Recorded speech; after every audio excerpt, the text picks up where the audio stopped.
Hello everyone, আসসালামু আলাইকুম। আশা করি সবাই ভালো আছেন এবং সুস্থ আছেন। কিস্তির টাকায় ব্যবসা করা যায় নাকি কিস্তির টাকায় ব্যবসা করলে সম্পূর্ণটাই ভুয়া?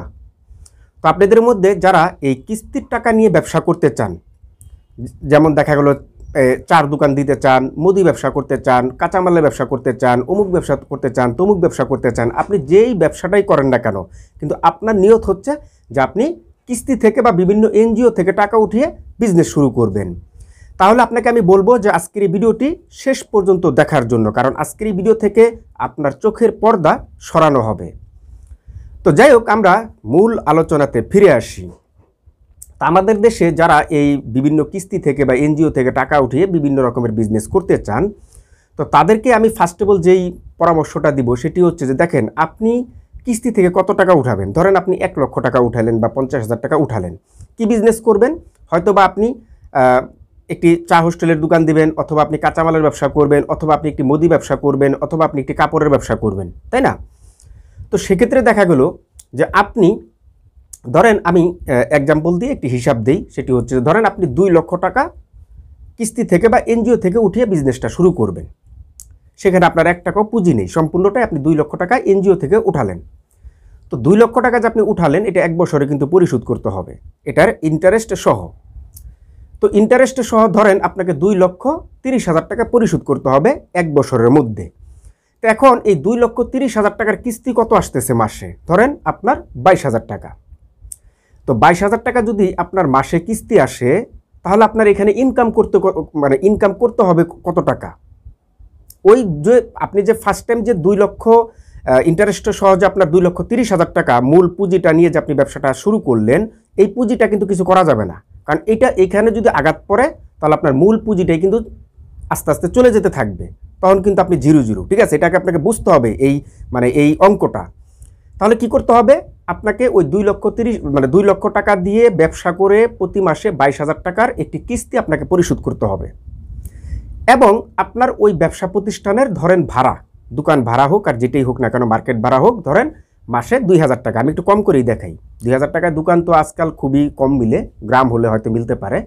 তো 2,000 টাকা, সেখানে আপনার কারেন্ট বিল রয়েছে, বিদ্যুৎ বিল রয়েছে, এগুলি মিলিয়ে জিলিয়ে ধরেন ওখানে 3,000 টাকা আসলো। 3,000 আর হলো 22,000 টাকা, তাহলে কত হচ্ছে?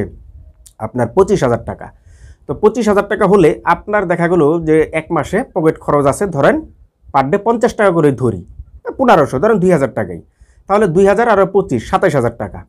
এখন আসা যাক যে আপনি আপনার ছেলে মেয়ে বা বাচ্চা কাচ্চা নিয়ে, ওয়াইফ পরিবার নিয়ে আপনি সহ দেখা গেল আপনার এই পরিবারটা প্রতি মাসে 15 থেকে 20,000 টাকা খরচ হয়। আমি ধরি 15,000 টাকাই। তাহলে 15,000 আর হচ্ছে আপনার ওইদিকে হচ্ছে 27,000 টাকা, তাহলে কত হচ্ছে? 42,000 টাকা। তাহলে আপনার এই 2 লক্ষ টাকা দিয়ে ব্যবসা করে প্রতি মাসে যদি আপনি 42,000 টাকা বের করতে পারেন, তাহলে আপনি এইভাবে 1 বছর বিজনেস করে 1 বছর পর গিয়ে আপনি ওই 2 লক্ষ টাকার মালিক হবেন। ওই 2 লক্ষ টাকা যখন আপনার হবে, তখন ওই 2 লক্ষ টাকা দিয়ে আপনি বিজনেস করে ওটাকে আপনি 3 লক্ষ বানাতে পারেন, 4 লক্ষও বানাতে পারেন, 5 লক্ষ টাকাও বানাতে পারেন। এখন প্রশ্ন হচ্ছে যে আপনি যদি এই 42,000 টাকা প্রতি মাসে যদি ইনকাম না করতে পারেন, তাহলে কোনটা হবে? তাহলে যেটা হবে সেটা হচ্ছে যে আপনি ধরেন এই 2 লক্ষ টাকা দিয়ে ব্যবসা করে সেখান থেকে 42 নয়, আপনি প্রতি মাসে 20,000 টাকা ইনকাম করতেছেন। তাহলে এখানে কিন্তু আপনার আরও 22,000 টাকা করে ঘাটতি। তাহলে প্রতি মাসে যদি 22,000 টাকা করে ঘাটতি হয়, তাহলে আপনার 10 মাসেই কিন্তু আপনার 2 লক্ষ টাকা শেষ, মানে ওই আপনার মূল পুঁজি শেষ।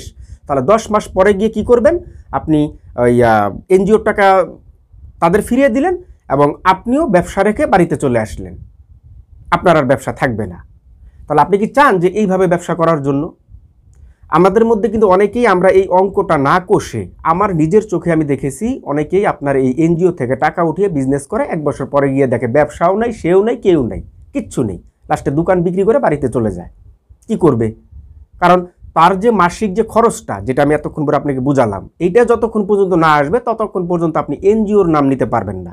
তাহলে আপনি মনে রাখবেন যে আপনার ব্যবসার মেয়াদ হচ্ছে 10 মাস। আমি শুধু 42,000 টাকা বুঝালাম। এখন আপনার যদি হয় 20,000 টাকা প্রতি মাসে কিস্তির টাকা দিয়ে এবং খরচ দিয়ে, ইন টোটাল যদি 20,000 টাকা হয়, তাহলে 20,000 টাকা নিয়ে আসতে হবে আপনার প্রতি মাসে, না হলে আপনার ব্যবসা হবে না। এখন আরেকটি কৌশল আপনি একটু প্রয়োগ করতে পারেন, সেটি হচ্ছে যে যদি আপনি যে 2 লক্ষ টাকা উঠালেন, সেই 2 লক্ষ টাকা আর আপনার নিজস্ব যদি থাকে 2 লক্ষ টাকা, তাহলে টোটাল 4 লক্ষ টাকা দিয়ে ব্যবসা করে আপনি মাসে 42,000 টাকা আবার ইনকাম করতে পারবেন। কারণ সেখানে পুঁজির অঙ্কটা বেড়ে গেল এবং প্রোডাক্টের সংখ্যাটাও বেড়ে গেল এবং আপনার ব্যবসাটাও বড় হলো। তাহলে বড় একটি বিজনেস থেকে আমরা ধরে নিতে পারি যে মাসে 40 থেকে 50,000 টাকা ইনকাম করা সম্ভব। তাও আবার সব ব্যবসা থেকে নয়, সেটা যদি একটু লাভজনক ব্যবসা হয় তাহলে সম্ভব। তাহলে কি হলো? তাহলে আপনি ওই টোটাল অ্যাভারেজ গড় মিলিয়ে 4 লক্ষ টাকা থেকে প্রতি মাসে 42,000 টাকা ইনকাম করে আপনি ওই 2 লক্ষ টাকা 10 মাস পরে মানে শোধ করে দিয়ে টোটাল 4 লক্ষ টাকা আপনি এক জায়গায় করতে পারবেন। এখন কিভাবে সম্ভব হলো? কারণ ওই যে আপনার 2 লক্ষ টাকা নিজস্ব থাকায়। আর যদি নিজস্ব এখানে না থাকে তাহলে আপনার পরিস্থিতি ওইটাই হবে এবং ওই পরিস্থিতিটা আপনাকে হাসি মুখে মেনে নিতে হবে। ঠিক আছে? তাহলে কথা কিন্তু একদম ক্লিয়ারভাবে বুঝতে পেরেছেন। অতএব আমি 2 লক্ষ টাকা বুঝি না, 10,000 টাকাও বুঝি না। আপনি যদি 10,000 টাকা উঠিয়েও ব্যবসা করেন তাহলে আপনাকে এই হিসাব করতে হবে। 10 লক্ষ টাকা উঠিয়েও এনজিও থেকে যদি আপনি ব্যবসা করেন তাহলে আপনাকে এই হিসাবটা করে তারপরে ব্যবসা করতে হবে। আমি জানি এই হিসাবটা 90% মানুষ করে না, আমি জানি। আরে টাকা উঠিয়ে নিয়ে ব্যবসা শুরু করে নিয়ে হবে একটা, তারপরে ওই যে যা হওয়ার হয় 10 মাস পরে গিয়ে হয়ে বসে থাকে। ঠিক আছে? যে মূলত যেটা এই ভিডিওর সারমর্ম সেটি হচ্ছে এনজিও থেকে টাকা উঠিয়ে কখনোই বিজনেস হবে না। এর চাইতে আমার কাছে যদি 10,000 টাকা থাকে তাহলে ওটা দিয়েই আমি ব্যবসা শুরু করব। ওটা আমার নিজের অর্থ, নিজের সম্পদ।